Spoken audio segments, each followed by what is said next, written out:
हरे कृष्णा। पुरुषोत्तम मास की कथा सुनने वाले सभी भक्तों का आज की कथा में हार्दिक स्वागत है। भगवान श्री कृष्ण आपकी समस्त मनोकामनाओं को पूर्ण करें।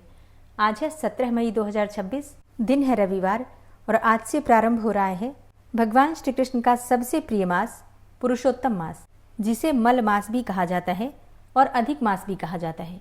आध्यात्मिक दृष्टि से ये महीना सर्वोत्तम है, इसीलिए इसे सर्वोत्तम मास भी कहा जाता है। इस महीने में जो हम पूजा पाठ करते हैं, जो भी दान धर्म करते हैं, भगवान का स्मरण करते हैं, नाम जप करते हैं, शास्त्रों का स्वाध्याय करते हैं, पुराणों का पाठ करते हैं, पुराणों का श्रवण करते हैं, तो इससे अनंत गुना पुण्य फलों की प्राप्ति होती है। पुण्य संचित करने का ये सबसे श्रेष्ठ अवसर है।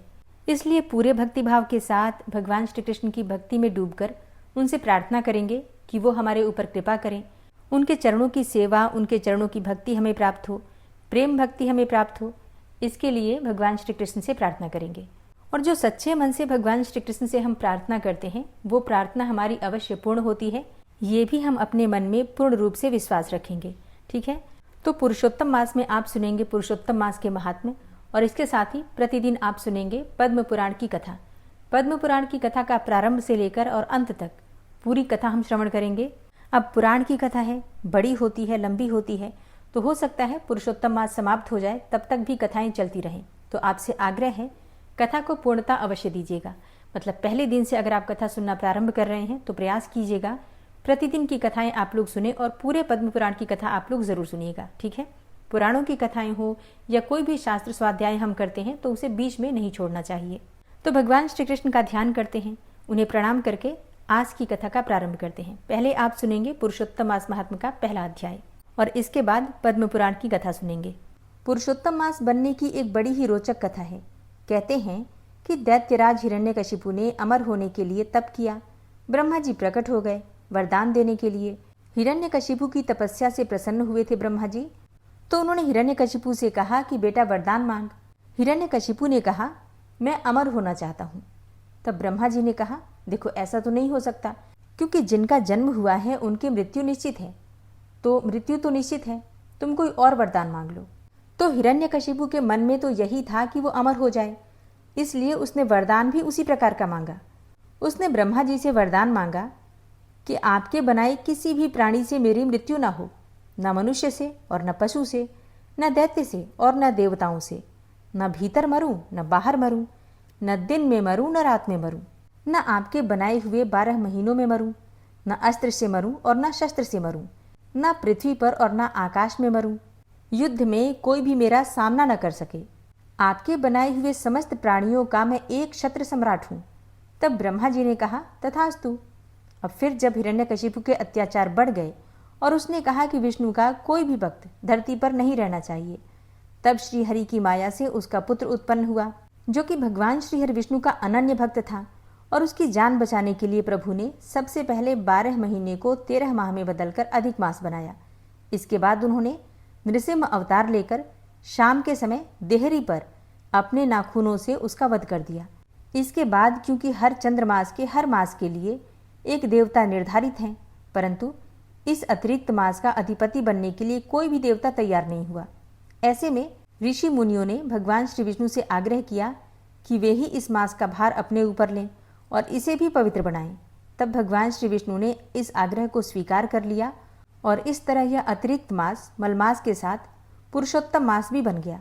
और भगवान श्री कृष्ण ने वरदान दिया कि प्रत्येक तीसरे वर्ष में तुम्हारे आगमन पर जो व्यक्ति श्रद्धा भक्ति के साथ कुछ अच्छे कार्य करेगा, उसे कई गुना पुण्यफल प्राप्त होगा। इस प्रकार भगवान श्री कृष्ण ने अनुपयोगी हो चुके अधिक मास को धर्म और कर्म के लिए उपयोगी बना दिया। अतः इस दुर्लभ उत्तम पुरुषोत्तम मास में स्नान, पूजन, अनुष्ठान एवं दान करने वाले को कई गुना पुण्य फलों की प्राप्ति होगी। हरे कृष्णा। आज की कथा का यहीं पर समापन करती हूँ। इसके आगे का वृतांत आप सुनेंगे कल की कथा में। और अब आप सुनेंगे पद्म पुराण की पावन कथा। श्री व्यास जी के परम बुद्धिमान शिष्य लोमहर्षण जी ने अपने एकांत में बैठे हुए पुत्र उग्रश्रवा नामक सूत से कहा, बेटा तुम ऋषियों के आश्रमों पर जाओ और उनके पूछने पर संपूर्ण धर्मों का वर्णन करो। तुमने मुझसे जो कुछ भी संक्षेप में सुना है वह उन्हें विस्तार पूर्वक सुनाओ। मैंने महर्षि वेद व्यास जी के मुख से समस्त पुराणों का ज्ञान प्राप्त किया है और वह सब तुम्हें बता दिया है। अतः अब तुम मुनियों के समक्ष जाकर उसका विस्तार पूर्वक वर्णन करो। प्रयाग में कुछ महर्षियों ने, जो कि उत्तम कुलों में उत्पन्न हुए थे, साक्षात भगवान से प्रश्न किया था। वे यज्ञ करने के योग्य किसी पावन प्रदेश को जानना चाहते थे। भगवान नारायण ही सबके हितैषी हैं और वे धर्मानुष्ठान की इच्छा रखने वाले उन महर्षियों के पूछने पर बोले, मुनिवरों, यह सामने जो चक्र दिखाई दे रहा है, इसकी कहीं तुलना नहीं है। इसकी नाभि सुंदर और स्वरूप दिव्य है। यह सत्य की ओर जाने वाला है। इसकी गति सुंदर एवं कल्याणमयी है। तुम लोग सावधान होकर नियम पूर्वक इसके पीछे पीछे जाओ। तुम्हें अपने लिए हितकारी स्थान की प्राप्ति होगी। यह धर्ममय चक्र यहाँ से जा रहा है और जाते जाते जिस स्थान पर इसकी नेमी जीर्णशीर्ण होकर गिर पड़े, उसी को पुण्यमय प्रदेश समझना। उन सभी महर्षियों से ऐसा कहकर भगवान अंतर्ध्यान हो गए और वह धर्मचक्र नैमिषारण्य के गंगावर्त नामक स्थान पर गिरा। तब ऋषियों ने निमिषीर्ण होने के कारण उस स्थान का नाम नैमिष रखा और नैमिषारण्य में दीर्घ काल तक चालू रहने वाले यज्ञों का अनुष्ठान आरंभ कर दिया। वहीं तुम भी जाओ और ऋषियों के पूछने पर उनके धर्म विषयक संशयों का निवारण करो। तदनंतर ज्ञानी उग्रश्रवा पिता की आज्ञा को मानकर उन्हीं मुनीश्वरों के पास गए तथा उनके चरण पकड़कर और उनको हाथ जोड़कर प्रणाम किया। सूत जी बड़े बुद्धिमान थे। उन्होंने अपनी नम्रता और प्रणाम आदि के द्वारा महर्षियों को संतुष्ट किया। वे यज्ञ में भाग लेने वाले महर्षि भी सदस्यों सहित बहुत प्रसन्न हुए तथा सबने एकत्रित होकर सूत जी का यथा योग्य आदर सत्कार किया। ऋषि बोले, देवताओं के समान तेजस्वी हे सूत जी, आप कैसे और किस देश से यहाँ आए हैं? अपने आने का कारण बतलाइए। सूत जी ने कहा, महर्षियों, मेरे बुद्धिमान पिता व्यास जी के शिष्य लोमहर्षण जी ने मुझे यह आज्ञा दी है कि तुम मुनियों के पास जाकर उनकी सेवा में रहो और वे जो कुछ पूछें उसे बताओ। आप लोग मेरे पूज्य हैं। बताइए, मैं कौन कौन सी कथा कहूँ? पुराण, इतिहास अथवा भिन्न भिन्न प्रकार के धर्म, जो आज्ञा दीजिए वही सुनाऊं। सूत जी का यह मधुर वचन सुनकर वे श्रेष्ठ महर्षि बहुत प्रसन्न हुए। अत्यंत विश्वसनीय विद्वान लोमहर्षण पुत्र उग्रश्रवा को उपस्थित देखकर उनके हृदय में पुराण सुनने की इच्छा जागृत हुई। उस यज्ञ में यजमान थे महर्षि शौनक, जो संपूर्ण शास्त्रों के विशेषज्ञ, मेधावी तथा वेद के विज्ञानमय अरण्यक भाग के आचार्य थे। वे सब महर्षियों के साथ श्रद्धा का आश्रय लेकर धर्म सुनने की इच्छा से बोले।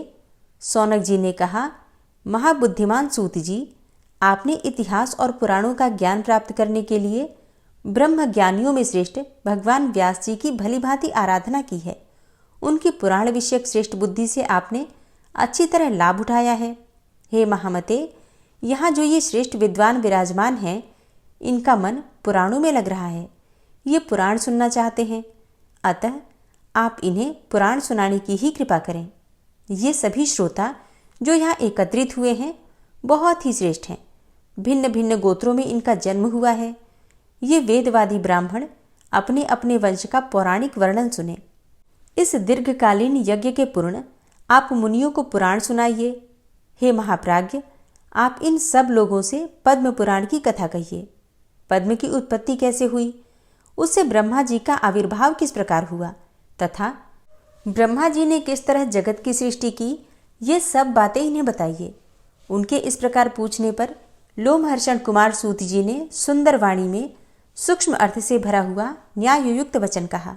महर्षियों, आप लोगों ने जो मुझे पुराण सुनाने की आज्ञा दी है, इससे मुझे बड़ी प्रसन्नता हुई है। यह मुझ पर आपका महान अनुग्रह है।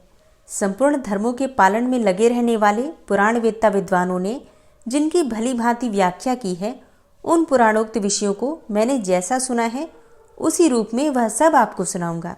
सत्पुरुषों की दृष्टि में सूत जाति का सनातन धर्म यही है कि वह देवताओं, ऋषियों तथा अमित तेजस्वी राजाओं की वंश परंपरा को धारण करे, उसे याद रखें तथा इतिहास और पुराणों में जिन ब्रह्मवादी महात्माओं का वर्णन किया गया है उनकी स्तुति करें। क्योंकि जब बेन कुमार राजा पृथु का यज्ञ हो रहा था, उस समय सूत और मागध ने पहले पहल उन महाराज की स्तुति ही की थी। उस स्तुति से संतुष्ट होकर महात्मा पृथु ने उन दोनों को वरदान दिया। वरदान में उन्होंने सूत को सूत नामक देश और मागध को मगध का राज्य प्रदान किया। क्षत्रिय के वीर्य और ब्राह्मणी के गर्भ से जिसका जन्म होता है वह सूत कहलाता है। ब्राह्मणों ने मुझे पुराण सुनाने का अधिकार दिया है और आपने धर्म का विचार करके ही मुझसे पुराणों की बातें पूछी है। इसलिए इस भूमंडल में जो सबसे उत्तम एवं ऋषियों द्वारा सम्मानित पद्म पुराण है उसकी कथा आरंभ करता हूँ। श्री कृष्ण द्वैपायन व्यास जी साक्षात भगवान नारायण के स्वरूप हैं। वे ब्रह्मवादी, सर्वज्ञ, संपूर्ण लोकों में पूजित तथा अत्यंत तेजस्वी हैं। उन्हीं से प्रकट हुए पुराणों को मैंने अपने पिताजी के पास रहकर अध्ययन किया है। पुराण सब शास्त्रों के पहले से विद्यमान हैं। ब्रह्मा जी ने कल्प के आदि में सबसे पहले पुराणों का ही स्मरण किया था।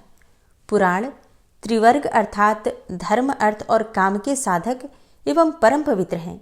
उनकी रचना 100 करोड़ श्लोकों में हुई है। समय के अनुसार इतने बड़े पुराणों का श्रवण और पठन असंभव देखकर स्वयं भगवान उनका संक्षेप करने के लिए प्रत्येक द्वापर युग में व्यास रूप से अवतार लेते हैं और पुराणों को 18 भागों में बांटकर उन्हें 4 लाख श्लोकों में ही सीमित कर देते हैं। पुराणों का यह संक्षिप्त संस्करण ही इस भूमंडल में प्रकाशित होता है। देवलोकों में आज भी 100 करोड़ श्लोकों का विस्तृत पुराण मौजूद है। अब मैं परम पवित्र पद्म पुराण का वर्णन आरंभ करता हूँ। उसमें 5 खंड और 55,000 श्लोक हैं। पद्म पुराण में सबसे पहले सृष्टि खंड है, उसके बाद भूमि खंड आता है, फिर स्वर्ग खंड और उसके पश्चात पाताल खंड है। तदनंतर परम उत्तम उत्तर खंड का वर्णन आया है। इतना ही पद्म पुराण है। भगवान की नाभि से जो महान पद्म अर्थात कमल प्रकट हुआ था, जिससे इस जगत की उत्पत्ति हुई है और उसी के वृतांत का आश्रय लेकर यह पुराण प्रकट हुआ है, इसलिए इसे पद्म पुराण कहते हैं। यह पुराण स्वभाव से ही निर्मल है। उस पर भी उसमें श्री विष्णु भगवान के महात्म का वर्णन किया गया है और इस कारण इसकी निर्मलता और भी बढ़ गई है। देवाधिदेव भगवान विष्णु ने पूर्व काल में ब्रह्मा जी के प्रति जिसका उपदेश किया था तथा ब्रह्मा जी ने जिसे अपने पुत्र मरीचि को सुनाया था, वही यह पद्म पुराण है। ब्रह्मा जी ने ही इसे इस जगत में प्रचलित किया है। सूत जी कहते हैं, हे महर्षियों, जो सृष्टि रूप मूल प्रकृति के ज्ञाता तथा इन भावात्मक पदार्थों के दृष्टा हैं, जिन्होंने इस लोक की रचना की है, जो लोक तत्व के ज्ञाता तथा योग वेत्ता हैं, जिन्होंने योग का आश्रय लेकर संपूर्ण चराचर जीवों की सृष्टि की है और जो समस्त भूतों तथा अखिल विश्व के स्वामी हैं, उन सच्चिदानंद परमेश्वर को मैं नमस्कार करता हूँ। फिर ब्रह्मा, महादेव, इंद्र, अन्य लोकपाल तथा सूर्यदेव को एकाग्रचित्त से नमस्कार करके ब्रह्म स्वरूप वेद व्यास जी को प्रणाम करता हूँ। उन्हीं से इस पुराण विद्या को प्राप्त करके मैं आपके समक्ष प्रकाशित करता हूँ। जो नित्य सद सत स्वरूप अव्यक्त एवं सबका कारण है, वह ब्रह्म ही महतत्व से लेकर विशेष पर्यंत विशाल ब्रह्मांड की सृष्टि करता है। यह विद्वानों का निश्चित सिद्धांत है। सबसे पहले हिरण्यमय अर्थात तेजोमय अंड में ब्रह्मा जी का प्रादुर्भाव हुआ। वह अंड सब ओर से जल से घिरा हुआ है। जल के बाहर तेज का घेरा और तेज के बाहर वायु का आवरण है। वायु आकाश से और आकाश भूतादि अर्थात तामस अहंकार से घिरा है। अहंकार को महतत्व ने घेर रखा है और महतत्व अव्यक्त मूल प्रकृति से घिरा है। उक्त अंड को ही संपूर्ण लोकों की उत्पत्ति का आश्रय बताया गया है। इसके सिवा इस पुराण में नदियों और पर्वतों की उत्पत्ति का बारंबार वर्णन आया है। मनवंतरों और कल्पों का भी संक्षेप में वर्णन है। पूर्व काल में ब्रह्मा जी ने महात्मा पुलस्त को इस पुराण का उपदेश दिया था। फिर पुलस्त ने इसे गंगा द्वार अर्थात हरिद्वार में भीष्म जी को भी सुनाया था। इस पुराण का पठन, श्रवण तथा विशेषता स्मरण धन, यश और आयु को बढ़ाने वाला एवं संपूर्ण पापों का नाश करने वाला है। जो द्विज, अंगों और उपनिषदों सहित चारों वेदों का ज्ञान रखता है, उसकी अपेक्षा वह अधिक विद्वान है जो केवल इस पुराण का ज्ञाता है।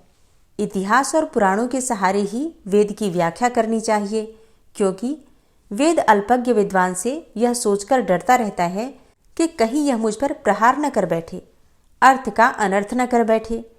तात्पर्य यह है कि पुराणों का अध्ययन किए बिना वेदार्थ का ठीक ठीक ज्ञान ही नहीं होता। यह सुनकर ऋषियों ने सूत जी से पूछा, हे मुने, भीष्म जी के साथ पुलस्त ऋषि का समागम कैसे हुआ? पुलस्त मुनि तो ब्रह्मा जी के मानस पुत्र हैं और मनुष्यों को तो उनका दर्शन होना ही दुर्लभ है। हे महाभाग, भीष्म जी को जिस स्थान पर और जिस प्रकार से पुलस्त जी का दर्शन हुआ वह सब हमें बतलाइए। इसके बाद सूत जी ने क्या कहा वो आप कल की कथा में सुनेंगे और उम्मीद करती हूँ कि ये कथा आपको ज़रूर पसंद आई होगी। अगर आपको आज की कथा अच्छी लगी हो तो वीडियो को लाइक कीजिए और ज़्यादा से ज़्यादा इस वीडियो को अपने फैमिली फ्रेंड्स के साथ शेयर कीजिए। और हाँ, कमेंट बॉक्स में राधे राधे लिखना बिल्कुल मत भूलिए।